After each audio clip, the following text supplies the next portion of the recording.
యేసుక్రీస్తు నామములో మీ అందరికీ శుభములు తెలియజేస్తూ ఉన్నాను. ఈరోజు మనం ధ్యానం చేసుకోబోయేటువంటి వాక్యము, ఆర్థికపరమైన సమస్యలు వచ్చినప్పుడు మరి అసలు మన దగ్గర ఏమీ లేని పరిస్థితి ఏర్పడినప్పుడు, ఆర్థికమైన సంక్షోభం వచ్చినప్పుడు, ఆర్థికపరమైన అభివృద్ధిలోనికి, ఆర్థికపరమైన పురోగతిలోకి మనం ఎలా వెళ్ళాలి? సో ఫైనాన్షియల్గా మనం ఇరుక్కుపోయి ఇంకా బయటపడలేము, ఇంకా మనం చేసేది ఏమీ లేదు. ఈ యొక్క అన్నిటికీ సమస్య, ఆర్థికపరమైన సమస్యను మనం చూసినట్లయితే, ఆర్థికంగా ఎప్పుడైతే సమస్యలు ఇరుక్కుంటారో ఇంకా అన్ని సమస్యలు వచ్చి పడతాయి. ఆర్థికంగా దెబ్బతిన్నవారు ఆరోగ్యంగా దెబ్బతింటారు, ఆర్థికంగా దెబ్బతిన్నవారు అందరిలో అవమానించబడతారు. ఇలాగ అనేక సమస్యలు వస్తాయి. మరి అనేక విషయాల్లో ఇబ్బంది పెట్టేటువంటి యొక్క ఆర్థికపరమైనటువంటి సమస్య మన మీదకి వచ్చినప్పుడు మనం ఎలా బయటపడాలి?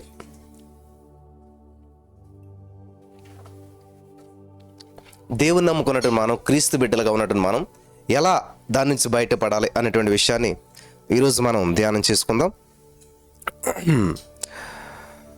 Thank you Jesus. లూకాసు వార్త 6:38 చదువుకుని ముందుకెళ్దాం. లూకాసు వార్త 6:38 క్షమించుడి, అప్పుడు మీరు క్షమించబడుదురు, ఇయ్యుడి, అప్పుడు మీకు ఇయ్యబడును, అణచి కుదిలించి దిగజారునట్లు నిండు కొలతను మనుషులు మీ ఒడిలో కొలుతురు, మీరు ఏ కొలతతో కొలుతురో ఆ కొలతతోనే మీకు మరలా కొలవబడునని చెప్పాను. స్తోత్రం దేవా, ఈరోజు యొక్క సత్యములకు మమ్మల్ని నడిపించి బలపరచమని యేసుక్రీస్తు నామములో ప్రార్థించిన మేము పొందుకుని ఉన్నాం తండ్రి, ఆమేన్. జాగ్రత్తగా గమనించాలి. ఒక అద్భుతమైనటువంటి సత్యాన్ని పరిశుద్ధాత్మ దేవుడు మనకు తెలియజేస్తూ ఉన్నాడు. ఊహించినటువంటి పరిణామాలు ఎదురైనప్పుడు, జీవితంలో చివరి దశకు వచ్చేసాం అంటే డెడ్ ఎండ్, ఇంకా మార్గం లేదు, ఇంకా నా సమస్యలకు ముగింపు, డెడ్ ఎండ్, ముగింపు అనుకుంటుంటారు చాలామంది. దేవుని దృష్టిలో గూగుల్ మ్యాప్లో డెడ్ ఎండ్లు అనేటువంటి ఉండవు అనమాట. ఏముంటుందంటే ఎండ్ అయినట్టు మనకు అనిపిస్తుంది, కానీ అది ఏమంటుందంటే వెంటనే యూటర్న్ తీసుకోమంటుంది గూగుల్ మ్యాప్. గాడ్స్ మ్యాప్ ఎలా ఉంటుందంటే అంతా అయిపోయింది అనుకున్నప్పటికీ అక్కడే దేవుడు ఆరంభాన్ని చేస్తాడు. హల్లెలూయా, అక్కడే దేవుడు ఆరంభిస్తాడు అనమాట. కాబట్టి ఈ రోజున ఈ మాటలు వింటున్న నా ప్రియమైనటువంటి సహోదరి, స్నేహితులారా, చాలా జాగ్రత్తగా మీరు గమనించినట్లయితే ఒక అద్భుతమైనటువంటి విషయాన్ని పరిశుద్ధాత్మ దేవుడు మన జీవితంలో చేయడానికి ఇష్టపడుతూ ఉన్నాడు. గమనించాలి ప్రియులారా, ఒక సత్యం మనల్ని స్వతంత్రులుగా చేస్తుంది. ఇక్కడ ఏమని ఉంది? ఇయ్యుడి, అప్పుడు మీకు ఇవ్వబడును. అంటే మేము సమస్యల్లో ఉన్నామండి, ఇబ్బందుల్లో ఉన్నామండి, మాకు ఎవరైనా ఇస్తే మేము బయటపడతారు. మేము చూస్తుంటే ఏమిటి పరిస్థితి? రైతు ఎంత లాస్ పోయినా, ఎంత నష్టపోయినా పొలంలో విత్తనం వేయిందే పంట కోసుకోలేడు. ఇది చాలా మనకి కష్టతరంగా అనిపిస్తూ ఉంటుంటుంది కదా. అప్పుడే నష్టపోయి ఉంటాడు, పంటంతా నాశనం అయిపోయి ఉంటుంది. ఆ యొక్క మరి తుఫాన్ వచ్చు, ఏదొచ్చు, బీభత్సమైనటువంటి నష్టం ఏర్పడింది అక్కడ. రైతుకి ప్రతికూల పరిస్థితి అక్కడ ఎదురైపోయింది. ఆయన నష్టపోయింది కాకుండా మళ్ళీ పంట మళ్ళీ విత్తనాలు వేసే టైం వచ్చినప్పుడు ఆ విత్తనాలు కొనే డబ్బులు కూడా లేవు. అయ్యో, రైతు పరిస్థితి ఎలాగుందని చెప్పి ఆ యొక్క పొలము ఆటోమేటిక్ దాంట్లోంచి పంటనిస్తుందా? ఇంపాసిబుల్, ఇవ్వదు. ఎంత నష్టపోయిన కానీ రైతు ఏం చేస్తారంటే మళ్ళా ఎక్కడి నుంచి అయినా విత్తనాలు తెచ్చి అందులో వేస్తాడు. విత్తనాలు వేసాక అది మళ్ళా సమృద్ధి అయిన పంటనిస్తుంది. సరే, ఈ విషయం అలా ఉంచాలి. ఇక్కడ మనం చూసినట్లయితే దేవుడు ఏం చెప్తున్నాడంటే, మనం ఎందుకు ఆశ్రయించబడకపోతున్నామంటే ఈ వచనంలో చాలా అర్థం ఉంది. రోమా 6:38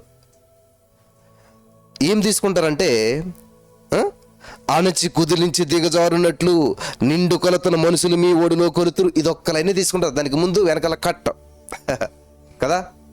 చూడండి, చేపను కొన్నప్పుడు తలకాయ తోక కట్ చేసి మధ్యలో వండుకుంటారు చాలామంది కదా. తలకాయ తినరు, తోక పాడేస్తారు. అలాగే చాలామంది వాక్యాన్ని కూడా తలా తోక లేకుండా తీసుకుంటుంటారు, తలా తోక లేకుండా వింటూ ఉంటుంటారు, తలా తోక లేకుండా అప్లై చేస్తారు. అందుకే తలకాయ లేని ఫలితాలు వస్తుంటాయి మనకి. మరి ఏం చేయాలి ఇప్పుడు చూద్దాం. ఫస్ట్ ఈ వచనం నుంచి చూద్దాం, మనం మొత్తం చూద్దాం వచనం. క్షమించుడి, అప్పుడు మీరు క్షమించబడతారు. హల్లెలూయా. క్షమాపణ లేకపోవటం వల్లే మన జీవితంలో అనేక ఆశీర్వాదాలు ఆగిపోతూ ఉన్నాయి. క్షమించలేకపోవటం అనేటువంటిది ఏంటంటే లోపల ఒక విధమైన ద్వేషాన్ని పుట్టిస్తుంది. ఈ ద్వేషము నీకు మాత్రమే కాదు కానీ, ఈ ద్వేషము నిన్ను మాత్రమే కాదు కానీ, ఈ యొక్క ద్వేషము అనేటువంటిది చాలా ఇబ్బందికరమైనటువంటిది అనమాట. నీకు నష్టాన్ని కలిగిస్తుంది, నీకు ఆశీర్వాదం రాకుండా చేస్తుంది, నీ హృదయానికి ఒక అడ్డుగాడుగా ఏర్పడుతుంది. అందుకని దేవుడు క్షమించేసేయండి, అప్పుడు మీరు క్షమించబడతారు. ఇక్కడ విచిత్రమైన విషయం ఏంటంటే మొదట నువ్వు చెయ్యాలి, అప్పుడు నీకు చేయబడుతుంది. చూసారా, క్షమిస్తే క్షమించబడతావు, ఇస్తే నీకు అప్పుడు వస్తుంది. హల్లెలూయా. ఏది చూసినా కూడా మొదట నువ్వే చెయ్యాలి. నీ దగ్గర ఉన్నా లేకున్నా ఏది ఎలాగున్నా సరే మొదట నువ్వే చెయ్యాలి, మొదట నువ్వే వెళ్ళాలి, ముందుకు వెళ్ళాలి.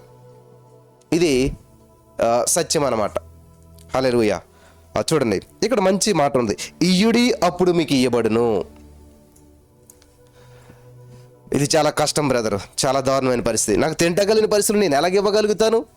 అదే మలకి 3:10 దేవుడు ఏమంటాడంటే, దేవుని మందిరంలో ఆహారం ఉన్నట్లు మీ 10వ భాగం అంతా ఇవ్వాలి అని అక్కడ ఉన్నది కదా వాక్యం.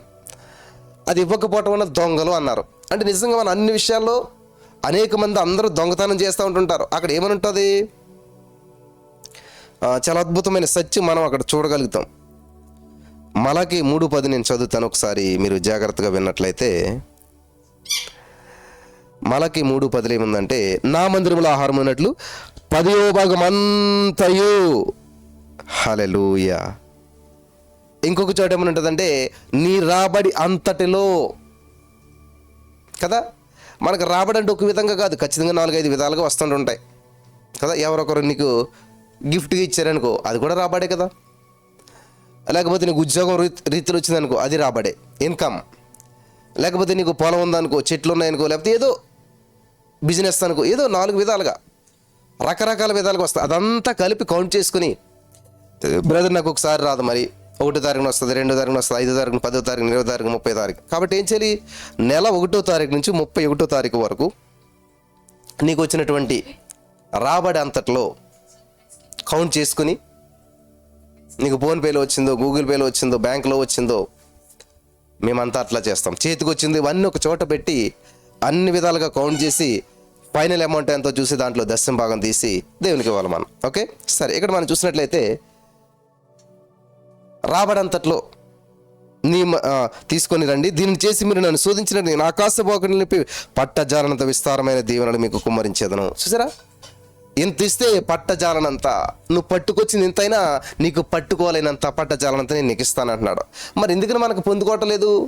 ఎందుకని మనకు రావడం లేదు అంటే, మనం ఇవ్వాల్సింది ఇవ్వట్లేదు కాబట్టి పొందుకోవాల్సింది పొందుకోవట్లేదు. సింపుల్. ఎందుకని ఎగ్జామ్లో ఫెయిల్ అవుతున్నారు అలాంటే, చదవలసింది చదవలేదు కదా.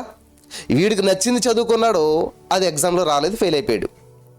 మనం కూడా అలాగే ఏం చేస్తామంటే, మనకు నచ్చినంత కానుక ఇస్తాం, మనకు నచ్చినట్టు చేస్తూ ఉంటుంటాం, నచ్చిన వారికి ఇస్తూ ఉంటున్నాం, ఈ విధంగా చేస్తాం కాబట్టి రావాల్సిన ఫలితం రావట్లేదు.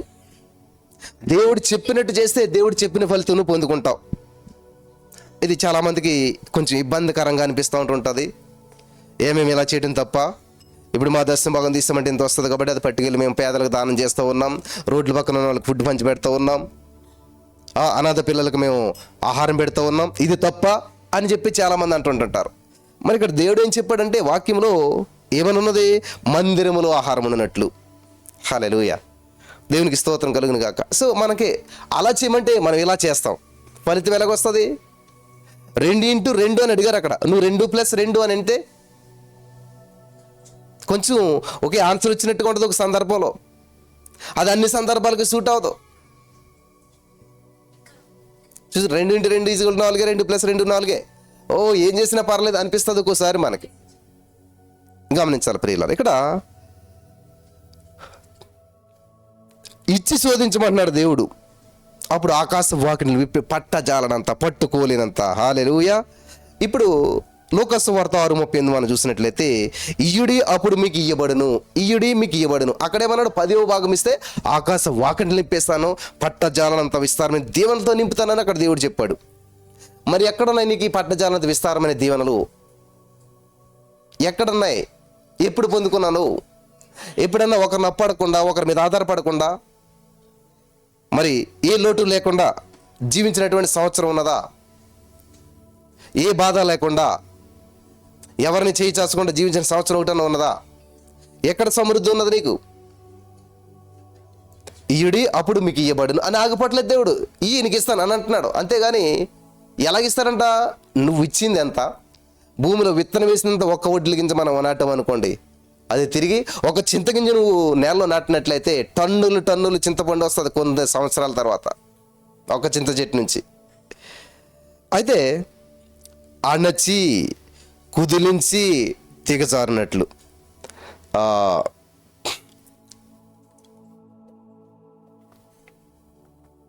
అణచి కుదిలించడం అంటే ఏంటంటే, మనం ఏదైనా ఒక బ్యాగ్లో కొన్ని వస్తువులు పెట్టాం, బట్టలు పెట్టాం, మామూలుగా పెట్టేస్తాం, నిండిపోతుంది. కానీ మనం ఏం చేస్తాం? ఇంకా ఎక్కాలని చెప్పి దాన్ని అనుస్తాం, అంటే నొక్కుతాం, ప్రెస్ చేస్తాం. అప్పుడు ఏమవుతుంది? సగం గ్యాప్ వస్తుంది. మళ్ళీ పెడతాం. హల్లెలూయా. మళ్ళీ ఏం చేస్తాం? ఆ బ్యాగ్ని పైకి కిందకి ఇలాగా కుదేస్తాం అన్నమాట, కుదిలిస్తాం అనమాట, పైకి కిందకి పైకి కిందకి. మీరు ధాన్యం బస్తా మీరు ఎప్పుడైనా చూసినట్లయితే, ధాన్యం పని మీరు చేసినట్లయితే అర్థమవుతుంది. పొలం పని చేస్తే నేను చేసేవాడిని. ఆ ధాన్యం బస్తాలో ధాన్యం వేస్తారు, అది నొక్కుతారు, అయినా సరే అవ్వదు. కాబట్టి ఆ ధాన్యం బస్తాను పైకి కిందకి వేసి కొడతారు అన్నమాట. ఇలాగా కొట్టేసరికి ఏమవుతుంది? ఆ గ్యాప్ అంతా ఫిల్ అయ్యి ఇదంతా ఖాళీ అవుతుంది, కిందకి దిగుతుంది. అప్పుడు మళ్ళీ వేస్తారు. దేవుడు చెప్తున్నాడు అన్నమాట, ఏమని? అణచి కుదిలించి దిగజారునట్లు. దిగజారటం అంటే ఏంటి? పొంగి పొరుల అనుభవం అన్నమాట. దేవుడిచ్చేది ఎప్పుడు అరా కొరగా ఇవ్వడు. దేవుడు నిన్ను ఈ అప్పు నుంచి బయటపడతాకి ఇంకొక చోటకి వెళ్ళి అప్పు చేసుకొని అనడు. చాలా మంది చేసే పని ఇదే. అప్పు తీర్చుకోవటానికి మార్గం ఇంకొక చోట అప్పు చేయటం దేవుని ఉద్దేశం కాదు. నువ్వు చేసిన తప్పుని సరిదిద్దుకోవడానికి ఇంకొక తప్పు చేయటం దేవుని ఉద్దేశం కాదు. వింటున్నారా? చాలా మంది చేస్తారు. దేవుడు చెప్తున్నాడు, అణిచి కుదిరించి దిగజారినట్లుగా నిండు కొలతను మనుషులు మీ హృదయంలో మీ ఒడిలో కొలుస్తారంట. చూడు, నువ్వు చేత్తో వేసావు, కానీ నీ ఒడి ఎంత ఉంటుంది? అర్థమైందా? నువ్వు చేత్తో వేసావు, చిన్నదే. ఒడి అంటే ఎంత? ఇంకొక చాట ఏమంటాడు? ఏడ్చుచు విత్తనాలు విత్తవాడంట, సంతోషగానములతో పనలు భుజం మీద మోసుకొస్తాడంట. చేతోటి విత్తనాలు వేస్తాడు, కానీ చేతోటి పంట కోసుకోవడానికి కాదు. చేతిలోకి రాలేదు పంట. ఎంత వచ్చింది? భుజం మీద. అంటే ఎంత పనలు, ఇంత పెద్ద పెద్దవి అనమాట. పంట ఎప్పుడు కూడా అభివృద్ధి చెందుతుంది, పంట ఎప్పుడు కూడా గొప్పగా ఉంటుంది, పంట ఎప్పుడు కూడా విస్తారంగా ఉంటుంది. హల్లెలూయా. దేవునికి స్తోత్రం కలుగును గాక. కాబట్టి ఈ రోజున ఈ మాటలు వింటున్న మీరు చాలా జాగ్రత్తగా గమనించాలి. పంట ఎప్పుడు కూడా విస్తారంగా ఉంటుంది, అణచి కుదిరించి దిగజారినట్లుగా. Thank you Jesus. అయితే మనుషులు మీ ఒడిలో కొలతలు కొలుతారు. మీరు ఏ కొలతతో కొలుతారో ఆ కొలతతోనే మీకు మరలా కొలవబడును. కాబట్టి ఉత్సాహంగా ఇచ్చేవారిని దేవుడు ఇంకా దీవిస్తూ ఉంటుంటాడంట. ఇక్కడ మనం ఎందుకు బ్లెస్ చేయబడతలేదు? ఎందుకు ఆకాశ వాకిండ్లు విప్పబడతలేదు? మనం అటు చూడం, ఆకాశ వాకిండ్లు విప్పబడాలి. పరలోకపు దేవుని కోసం మనం ఎదురు చూడం. హల్లెలూయా. వింటున్నారా? పరలోక దీవెనల కోసం మనం ఎదురు చూడకుండా ఏం చేస్తామంటే, మనం పక్కోళ్ళు ఇచ్చేటువంటి దీవెనలు, పక్కోళ్ళు ఇచ్చేటువంటి ఆశీర్వాదాలు, పక్కోళ్ళు ఇచ్చేటువంటి బ్లెస్సింగ్స్, పక్కోళ్ళు ఇచ్చేటువంటి సహాయం కొరకు ఎదురు చూస్తూ గడిపేస్తూ ఉంటుంటాం. కానీ దేవుడిచ్చేటువంటి ఆశీర్వాదాన్ని మనం పొందుకోలేకపోతున్నాం. మనిషి ఎవరు సహాయం చేస్తారా, మనిషి నుంచి ఏది వస్తుందా, ఇది మాత్రమే మనం చూస్తూ ఉన్నాం. కానీ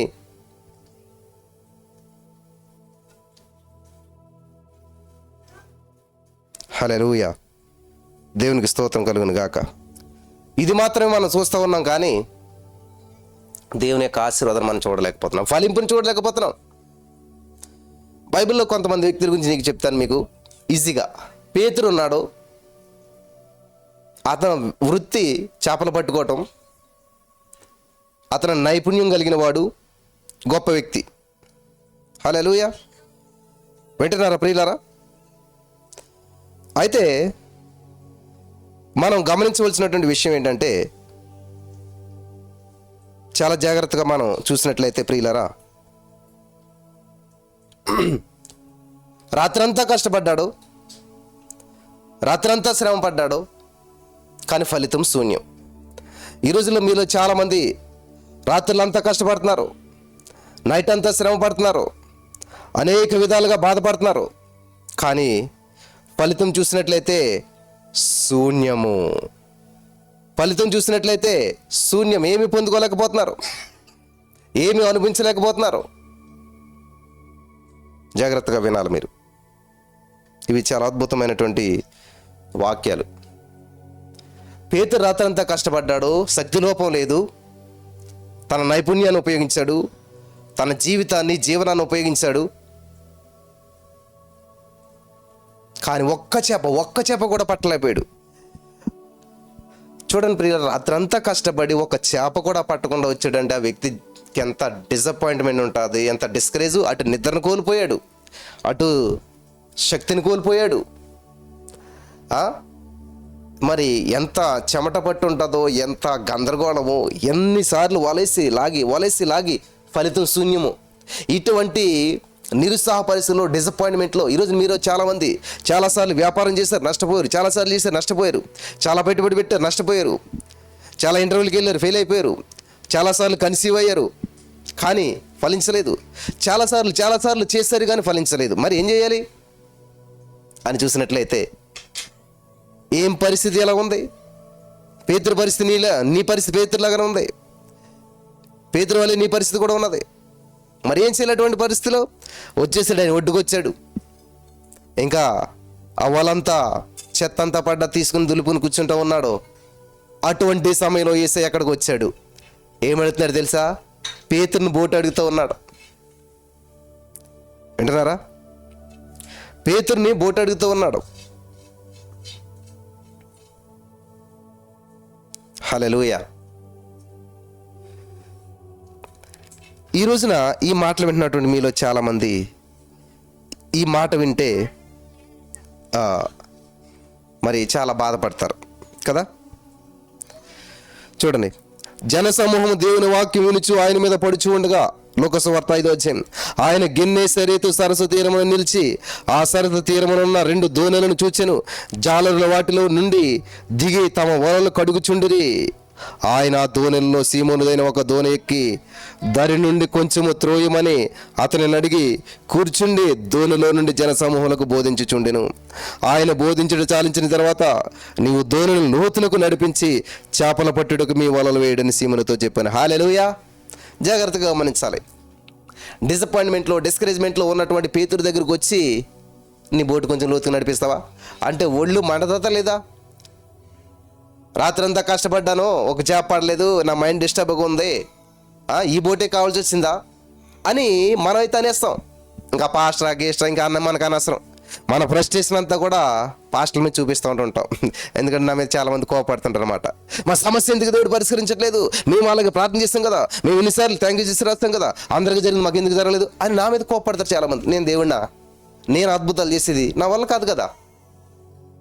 నేను ప్రార్థన చేస్తాను, మీ విన్నపాలను దేవుని దగ్గర చేరుస్తాను, ఓకే, కానీ కార్యం చేసేటువంటి వాడు దేవుడే. ఇది సత్యం. కాబట్టి కార్యం జరిగాక మీరు సాక్ష్యం చెప్తే అది దేవునికి మహిమ, కార్యం జరగలేదని తిడితే అది దేవునికే, ఏది నాకు చెందదు. అయితే ఇక్కడ మనం గమనించాలి, పేతురు గారు డిసప్పాయింట్మెంట్లో, డిస్కరేజ్మెంట్లో మరి కునుగుపోయినటువంటి, అసలు ఏ విధమైనటువంటి ఆయన దగ్గర లేదు, సమస్య అంతా ఉంది, బంధకాల్లో ఉన్నాడు. అటువంటి ఆయన దగ్గరికి వెళ్ళి నీ దోనిస్తావా అంటే ఎలాగుంటుంది? 2-3 రోజులు భోజనం అయింది, 2-3 రోజులు భోజనం వండుకుని 2-3 రోజులు అయింది వంట చేసి, అటువంటి ఇంటికి వెళ్ళి కొంచెం భోజనం పెడతారంటే ఎలాగుంటుంది? ఒళ్ళు మండదా లేదా? మేమే భోజనం చేసి 3 రోజులు అయింది అంటారు కదా. పేతురు పరిస్థితి అలాగుంది. రాత్రంతా కష్టపడ్డాము, రాత్రంతా శ్రమ పడ్డా, ఏమీ లేదు, నా దగ్గరే నా బోటే కావాల్సి వచ్చిందని అంటారు కదా. అటువంటి పరిస్థితులు ఇక్కడ ఆ బోట్ ఎక్కాడు దేవుడు లోపలికి. అవే పేతురు కొంచెం లోపలికి ఏంటు అంటే, రాత్రంతా కష్టపడ్డా నా గోపికలో నేను ఇక్కడ కూర్చుంటే నేను గంటలా అనలేదని వెళ్ళాడు, బోటుని లోపలికి తోస్తాడు.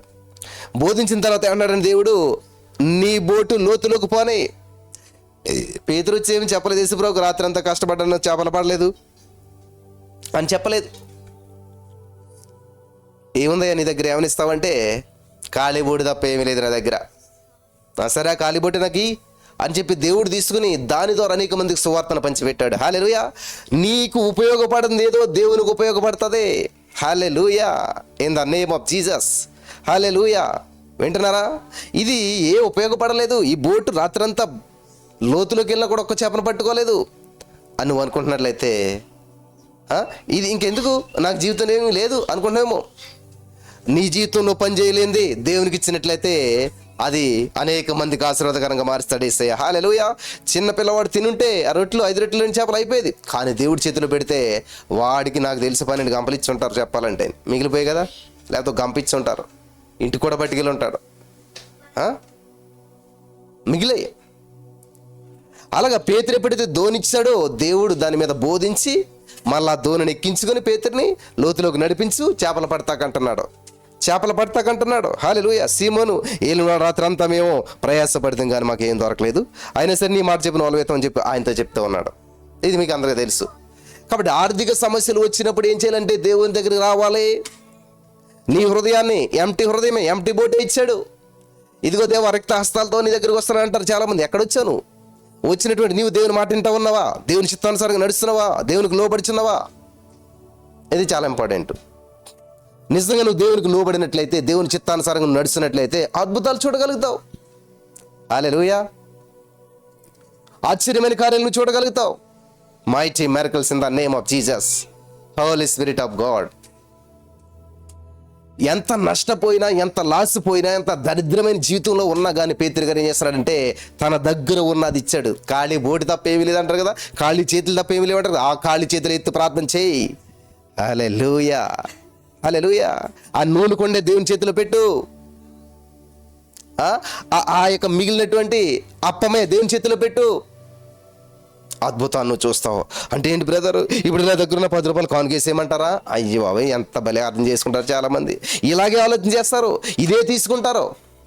కానీ వచ్చే ఫలితాన్ని చూడరు ఎవరో కూడాను. దేవుని ద్వారా వచ్చే ఆశీర్వాదం చూడలేకపోతున్నారు. ఆకాశ పోకని లిపిదనంటే అసలు ఆ మాట దగ్గరికి వెళ్ళం మనం. ఈడే అంటున్నారు, ఇచ్చేయమంటున్నారు, దశభాగం అంటున్నారు. ఇదే ఫోకస్. కానీ ఇచ్చేదాని గురించి ఆలోచించుకున్నాడు కానీ తీసుకునే దాని గురించి ఆలోచించట్లేదు. నువ్వు దేవుడిచ్చే బ్లెస్సింగ్ని ఎవరు కూడా అనుభవించట్లేదు, ఆలోచించట్లేదు వారి గురించి. అందుకని మనకు ఆర్థిక సమస్యలు.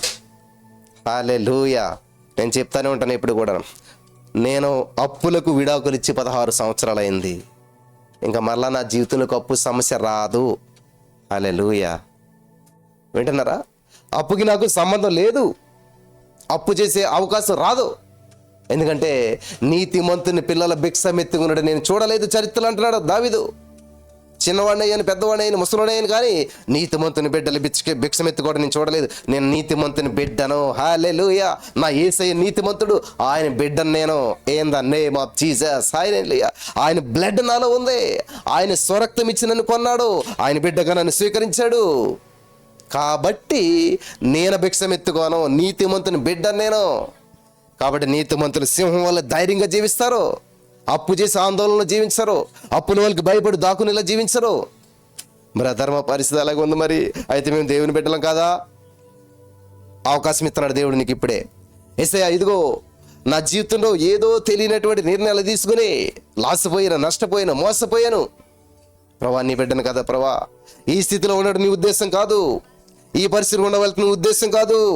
ఎక్కడి నుంచైనా నన్ను లేపగలిగిన దేవుడు. తప్పిపోయిన కుమారుడు సర్వస్వం కోల్పోయినా సరే మళ్ళా ధనవంతుని చేసావు, మళ్ళా సంపన్నుని చేసావు, మళ్ళా అప్పు చేయకుండా చేసావు, మళ్ళా ఉన్నతమైన స్థితిలో పెట్టావు. నన్ను కూడా నువ్వు పెట్టగలుగుతావు దేవా. ఈ రోజున నా జీవితాన్ని సమర్పిస్తూ ఉన్నాను అని నువ్వు దేవుని దగ్గరికి వచ్చినట్లయితే నిన్ను కూడా చేస్తాడు దేవుడు. హల్లెలూయా. నిన్ను కూడా స్వీకరిస్తానికి సిద్ధంగా ఉన్నాడు దేవుడు. ఆయన చాచిన చేతులు ఎప్పుడు నీ వైపే ఉన్నాయి. In the name of Jesus. పేతురు ఇచ్చాడు. ఏమిచ్చాడు? ఏమి లేని పరిస్థితిలో ఉన్నాడు. ఒక్క చేప కూడా లేని పరిస్థితిలో దేవుడికి బోటిచ్చాడు. ఇదే మనం దేవునికి ఇవ్వం. వెదజల్లి అభివృద్ధి పొందేవారు గలరు. నువ్వు అభివృద్ధి పొందాలనుకుంటున్నావు కానీ వెదజల్లవు, ఇవ్వవు, దేవునికి ఇవ్వవు. దేవుని పరిచర్యకి ఇవ్వడానికి ఇష్టపడం మనం. ఒకవేళ అలాగా అనిపిస్తే మనకి ఏమంటే డబ్బులు అడిగేస్తున్నారు, డబ్బుల కోసం చేస్తున్నారు, ఇదంతాను మోసం, మాఫియా, మాయ అంతా. నువ్వేదైనా అనుకో, నిజంగా నువ్వు దేవుని మీద ఆధారపడినట్లయితే నీ జీవితం సెపరేట్గా ఉంటుంది, ప్రత్యేకంగా ఉంటుంది. నా లైఫ్ నేను చూస్తున్నాను పిల్లరా. 16 సంవత్సరాల క్రితం అప్పుల్లో ఉన్నటువంటి నన్ను నా యేసయ్య మరలా అప్పు అనే మాట నా జీవితంలో, నా డిక్షనరీలో లేకుండా రాకుండా చేశాడు. రాదు. ఆమేన్. హల్లెలూయా. దేవునికి స్తోత్రం కలుగును గాక. నేను పలుకుతున్నాను, కలుగుతుంది ఖచ్చితంగాను. జీవ మరణాల వాళ్ళ కోసం నేను జీవాన్ని ప్రకటిస్తున్నాను. నేను జీవాన్ని ప్రకటిస్తూ ఉన్నాను. In the name of Jesus నేను జీవాన్ని ప్రకటిస్తూ ఉన్నాను. Mighty miracles in the name of Jesus. Holi spirit of God, thank you Jesus. జీవాన్ని ప్రకటిస్తూ ఉన్నాను నేను. నా యేసయ్య జీవము కలిగిన వాడు, నా యేసయ్య శక్తి కలిగినటువంటి వాడు, గొప్ప దేవుడు నా యేసయ్య. Holy spirit of God, thank you Jesus. వింటున్నారా నా ప్రియమైనటువంటి సహోదరి స్నేహితులారా? చాలా జాగ్రత్తగా వినాలి.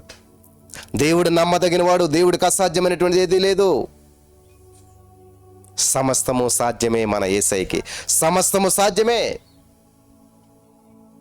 Thank you Holy spirit of God. Mighty miracles in the name of Jesus. కాబట్టి ఈరోజు నీ మాటలు వింటున్న ప్రియమైనటువంటి సహోదరి స్నేహితులారా, పేతురు ఇచ్చాడు, ఏముంది? ఖాళీ బోట్ ఇచ్చాడు. కానీ దేవుడు దాన్ని నింపి పొంగి పొర్లేలా చేశాడు. అణిచి కుదలించి దిగజారినట్లు చేశాడు. ఆ బోటులో దేవుడు అణిచాడు, చేపలు కుదించాడు, ఇంకా పొంగి పొర్లేలా చేశాడు, ఇంకా అనేక బోటులు నిండేలా చేశాడు. ఆమేన్. దేవుడికి ఇచ్చాడు, లాసిపోయాడా పేతురు? నో. సారేపతి విధవరాలు మరి ఏలియని కాకోలంతో పోషించాడు అంటాం. తర్వాత ఎక్కడ? సారేపతి విధవరాల దగ్గరికి వచ్చే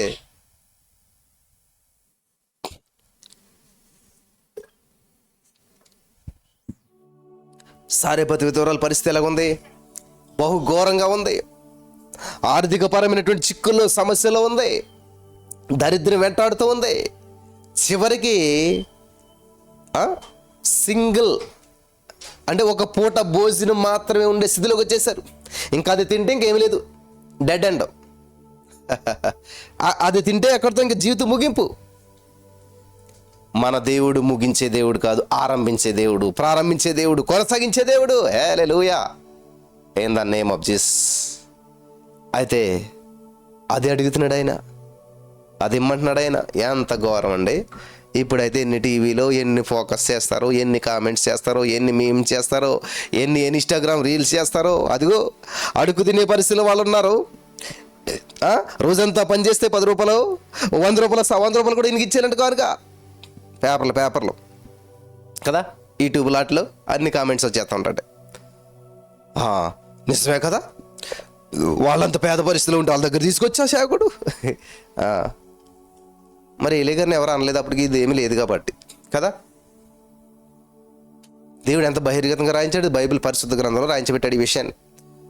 ఏలియా గారు ఒక రొట్టె ఉంది నాయన, పిల్లోడికి పెట్టుకుంటాను, తినేసి చచ్చిపోతామంటే, అమ్మా తినేది చచ్చిపోవటం కాదు, బ్రతకడానికే. నువ్వు తిని చచ్చిపోతారనుకుంటున్నావు. నేను చెప్పినట్టు చేస్తే నువ్వు బ్రతుకుతావు. నేను చెప్పినట్టు చేస్తే నువ్వు బ్రతుకుతావు. కాబట్టి తిని చచ్చిపోవద్దే, బ్రతుకు. ఎలాగంటే ఆ రొట్టె నాకు ఇచ్చేసాయి. ఆ రొట్టె తింటే మీరు చచ్చిపోతారు. ఆ రొట్టె మీరు తినొద్దు, ఆ రొట్టె నాకు పెట్టండి. చూసారా, దశమ భాగం అంతా దేవునికి ఇవ్వాలి, లేకపోతే మీరు దొంగలు అంటున్నాడు. కాబట్టి ఇక్కడ దేవుడు చెప్పిన వాక్యం ఎలా ఉన్నదంటే, ఆ సారేపతి విధవరాల జీవితంలో చాలా మరి ఇంకంతే భయంకరంగా ఉంది, చాలా బాధాకరమైనటువంటి విషయం. అయితే గమనించవలసిన విషయం ఏంటంటే, నా ప్రియమైనటువంటి సహోదరి స్నేహితులారా, జాగ్రత్తగా వినాలి. ఎలాగైతే నిండి ఆవిడ ఇచ్చేసింది రొట్టె, ఇచ్చిన తర్వాత ఏమైంది? 3.5 సంవత్సరాలు పోషించబడ్డదా లేదా? ఆ రొట్టె తింటే చచ్చిపోయేది. కానీ ఆ రొట్టె తినకుండా ఏం చేసింది? సేవకునికి ఇచ్చింది. సమృద్ధి. ఇచ్చి లాచిపోయిందా?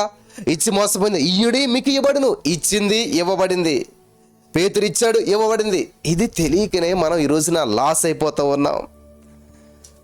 మాది చాలా పేదరికంలో ఉండేటువంటి వాళ్ళు మేము.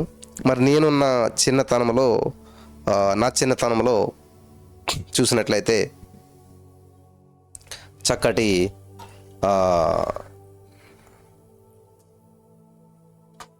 జీవితం ఉండేది అప్పట్లో మాకు.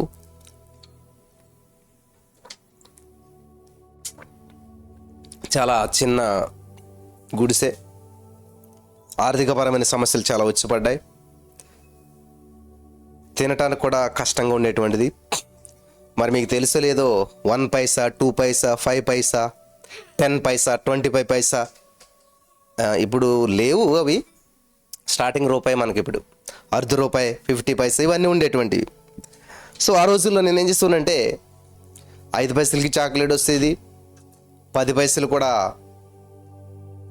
మరి 5 పైసలకైతే మామూలు ఐస్ వచ్చేది కలర్ వేసి, 10 పైసా పెడితే సగంలో చివరిలో సేమియా వచ్చేది, సేమియా ఐస్ వచ్చేది. 10 పైసలకి అంత తెలివి ఉండేది ఆ రోజుల్లో. అయితే ఆ రోజుల్లో నాకు ఇచ్చినటువంటి డబ్బులు దాచుకొని అంత పేదరికంలోనూ 5 పైసలు 10 పైసలు కానుకలు వేసేవాడిని నేను. సమృద్ధిలోంచి కాదు, లోటులోంచే, లేమిలోంచే. చూసారా? కానీ దేవుడు ఏం చేశాడు తెలుసా? నమ్మదగిన వాడు. బైబిల్లో ఉన్న వాక్యం సత్యం ప్రియులరా. దేవుడు సత్యం. ఎవరు ఏమనుకున్నా, మిమ్మల్ని ఎంత ఏమి దూషించినా ద్వేషించినా పట్టించుకోవద్దు. దేవుడికి నీకు సంబంధించిన విషయం ఇదంతాను. కాబట్టి దేవుడు చేసిన కార్యాన్ని చెప్పడానికి కానీ, దేవుని మహింపరచడానికి కానీ అస్సలు వెనకాడొద్దు, వెనకంజ వేయొద్దు. చాలా జాగ్రత్తగా వినాలని ప్రభు పేరట మనం చేస్తూ ఉన్నాను. అయితే ఇక్కడ మీరు గమనించినట్లయితే సారేపతి విధవరాల జీవితాన్ని మీరు చూశారు. ఇప్పుడు నా జీవితాన్ని మీరు చూస్తూ ఉన్నారు. పేతురు జీవితాన్ని మీరు చూశారు. ఆర్థిక పరమైనటువంటి ఆ యొక్క పరిస్థితులు ఇరుక్కున్నప్పుడు ఏం చేయాలి? ఫస్ట్ దేవునికి దగ్గర అవ్వాలి, దేవుని మాటకు ఒబీడియంట్ చూపించాలి, దేవుడు చెప్పినట్టు చేయాలి. అంతే, అద్భుతాలు మన వెంట పడతాయి. కృపాక్షేమం. యెహోవా నీ కాపరైతే ఏం చేయాలి? పచ్చిక గల శాంతికరముల జలం మీదకు నడిపిస్తాడు, నడవాలి. హల్లెలూయా. యేసయ్య నా కాపరి అంటే సరిపోదు, నువ్వు నడవాలి, ఆయన నడిపించినట్టు నడవాలి, ఆయన చెప్పినట్టు చేయాలి. ఇది చేస్తే నీ ఆశీర్వాదాలు నీ వెంట పడతాయి. కృపాక్షేమాలు నీ వెంట ఎప్పుడు పడతాయి అంటే ఆయన నీ కాపరని చెప్పి బోర్డు పెట్టుకుని కూర్చుంటే కాదు. ఆయన నీ కాపరైతే నిన్ను నడిపిస్తాడు, శాంతికరముల జలముల యొద్దకు నడిపిస్తాడు. నువ్వు నడిచినప్పుడు నీ వెంట ఆశీర్వాదాలు పడతాయి. హల్లెలూయా. నీ వెంట అద్భుతాలు పడతాయి. నీ వెంట నీ భర్త పడతాడు.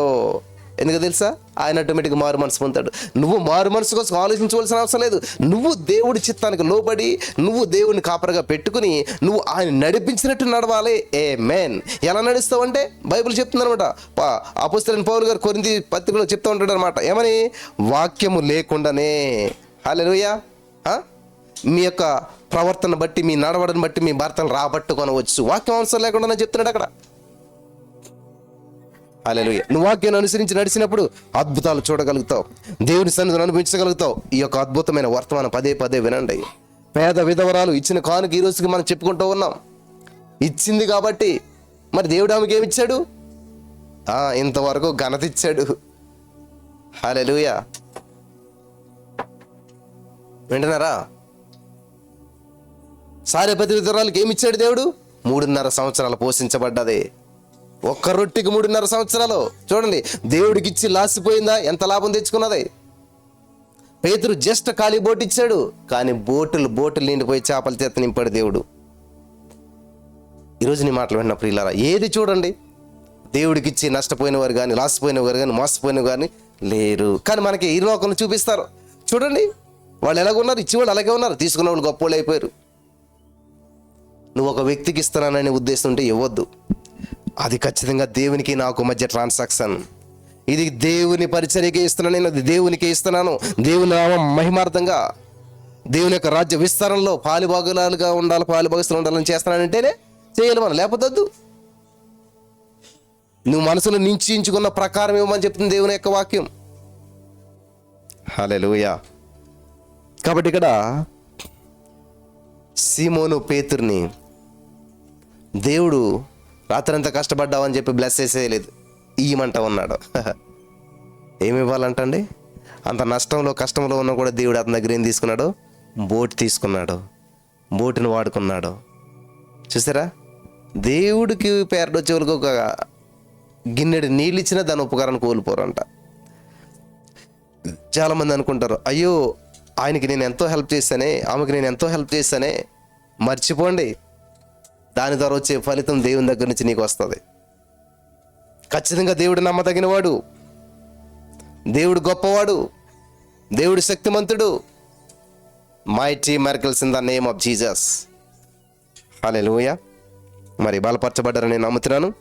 మరి కొంతకాలం నేను ఈ యొక్క ఆర్థిక సమస్యల గురించి ముందుకెళ్తాను, ఎందుకంటే చాలామంది బలపడుతూ ఉన్నారు. నీ అప్పుల సమస్యకు తాళపు చెవి నీ దగ్గరే ఉందని పెట్టిన మెసేజ్ చాలా దూరం వెళ్ళింది, చాలామంది బలపరచబడ్డారు. నిజమే కదా, మా దగ్గరే ఉంది తాళమే, మేకను మేడ మీద పెట్టుకుని ఊరంతా తిరిగినట్టు తిరిగాం మేమే అని చెప్పి ఈరోజున చాలామంది వెలిగించబడ్డారు. ఈరోజున పరిశుద్ధాత్మ దేవుడు మీ జీవితాల్లో వెలిగింపునిచ్చి, మరి ఎలాగ నేను అభివృద్ధి పొందాలి, ఆకాశం వాకింట్లు ఇప్పినంత అద్భుతాలు నేను ఎలా చూడాలంటే, ఫస్ట్ ఇవ్వటం నేర్చుకోవాలి, సమయం ఇవ్వటం నేర్చుకోవాలి, హృదయం ఇవ్వటం నేర్చుకోవాలి, దేవునికి సబ్మిట్ అవ్వటం నేర్చుకోవాలి, దేవుని సన్నిధికి మరి రావటం నేర్చుకోవాలి, ప్రతి ఆన్లైన్లో ఉండటం నేర్చుకోవాలి. నేను లైవ్లో చూస్తున్నానులేండి అని చెప్పి సరిపెట్టుకోవద్దు. నువ్వు ఆసక్తి ఉంటే ఖచ్చితంగా దేవుడు నిన్ను నడిపిస్తాడు.